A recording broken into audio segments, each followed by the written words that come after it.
حضرت شمویل علیہ السلام کو اللہ تعالیٰ نے بنی اسرائیل کی طرف نبی بنا کر بھیجا اور حضرت طالوت کو اس قوم کا بادشاہ بنایا، کیونکہ حضرت شمویل علیہ السلام کے زمانے میں کوئی بادشاہ نہیں تھا۔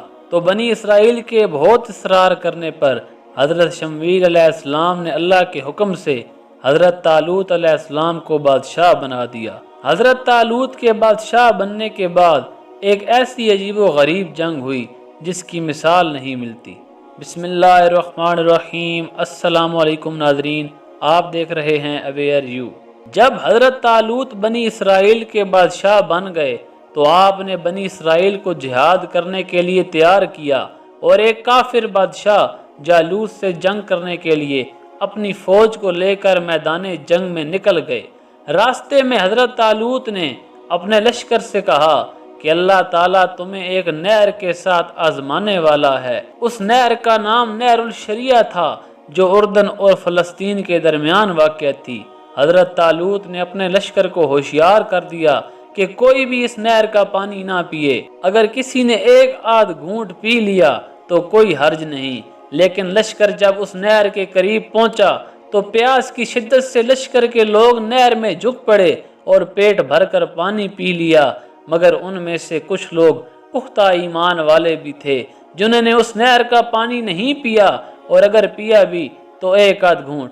لیکن جنہوں نے پیٹ بھر کر پانی پیا تھا ان کی پیاس تو بجھ گئی، لیکن وہ جنگ کرنے کے قابل نہیں رہے۔ لشکر کے 80,000 کی تعداد میں سے 76,000 لوگوں نے پیٹ بھر کر پانی پی لیا، تو ان کی نافرمانی کا یہ اثر ہوا کہ ان کی ہمت پست ہو گئی اور انہوں نے نہایت بزدلانہ انداز سے جہاد سے انکار کر دیا، اور دشمن کی زیادتی نے انہیں خوف زدہ کر دیا، اور وہ کہنے لگے کہ ہم جالوت اور اس کے لشکر سے لڑنے کی ہمت نہیں رکھتے، اور صرف 4,000 سپاہی حقیقی فرمانبردار نکلے۔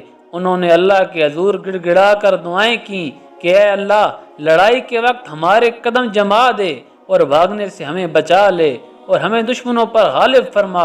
ان کی دعائیں قبول ہوئیں اور اللہ نے انہیں فتح سے ہمکنار کیا۔ جالوت بہت ہی قد آور اور نہایت طاقتور بادشاہ تھا۔ دونوں فوجیں میدان جنگ میں لڑائی کے لیے صف آرائی کر چکی تو حضرت طالوت نے اپنے لشکر میں اعلان کر دیا کہ جو شخص جالوت کو قتل کرے گا میں اپنی شہزادی کا نکاح اس کے ساتھ کر دوں گا اور اپنی آدھی سلطنت بھی اس کو عطا کر دوں گا۔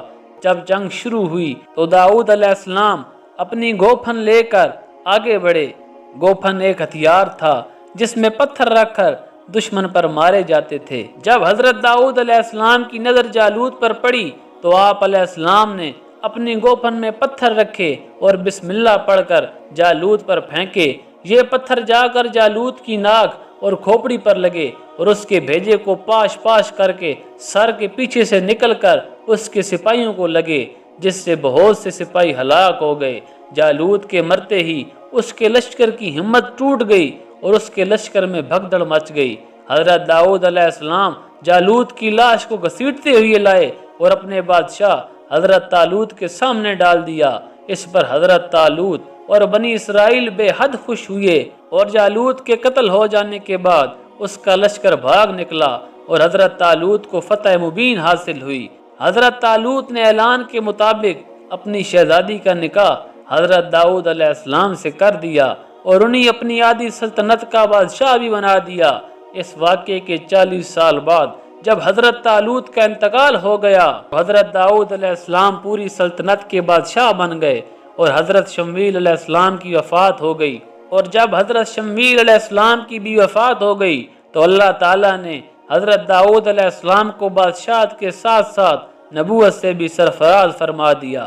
ایک روایت میں آتا ہے کہ حضرت داؤد علیہ السلام کی زبردست خواہش تھی کہ وہ تابوت سکینہ جو ایک صندوق تھا اس کے لیے ایک مستقل گھر بنائیں۔ تو ناظرین، تابوت سکینہ کے بارے میں مکمل ویڈیو اسی چینل پر اپلوڈ کی گئی ہے، جس کا لنک آپ کو ڈسکرپشن میں بھی مل جائے گا اور اوپر آئی بٹن میں بھی نظر آ رہا ہوگا۔ تو حضرت داؤد علیہ السلام کی اس صندوق کو محفوظ رکھنے کے لیے ایک گھر بنانے کی خواہش تھی۔ بالآخر حضرت سلیمان علیہ السلام نے اپنے عہد سلطنت میں یہ گھر تعمیر کروایا جو ہیکل سلیمانی کے نام سے مشہور ہوا۔ حضرت سلیمان علیہ السلام نے یہاں خادموں کے لیے رہائش گاہیں بھی بنوائی تھیں۔ ان کے بعد ہر آنے والے بادشاہ نے اس ہیکل کی حفاظت کی اور برآمدوں میں اضافہ کیا، حتیٰ کہ تابوت سکینہ کا کمرہ ان مختلف عمارتوں میں چاروں طرف سے گھر گیا۔ لیکن اس کے بعد ایک ظالم بادشاہ بخت نصر نے سب کچھ تباہ کر دیا، جس میں وہ تابوت یعنی تابوت سکینہ غائب ہو گیا اور آج تک غائب ہے۔ اگر آپ کو آج کی ویڈیو پسند آئی ہو تو لائک کریں، شیئر کریں، چینل کو سبسکرائب کریں اور اگلی ویڈیو تک کے لیے اجازت دیجیے۔ اللہ حافظ، اللہ نگہبان۔